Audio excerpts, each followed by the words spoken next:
Social media पर एक post ऐसी है जिसे हजारों मरतबा शेयर किया जा चुका है।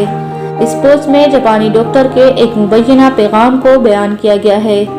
इस पैगाम में कहा गया है कि हर 15 मिनट बाद पानी पीने से मुंह में मौजूद तमाम वायरस खत्म हो जाते हैं।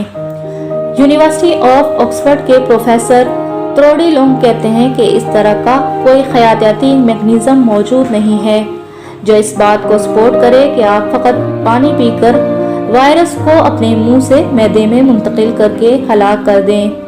कोरोना वायरस जैसे इन्फेक्शन निज़ाम तनफ़ुस के ज़रिए जिस्म में इस वक्त दाखिल होते हैं जब आप सांस लेते हैं।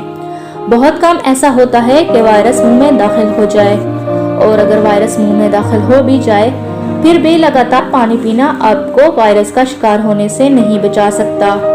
ये बात और है कि मुनासिब मिकदार में पानी पीना आपकी सेहत के लिए मुफीद साबित हो सकता है। Shumaila Chaudhry, publish news, Karachi.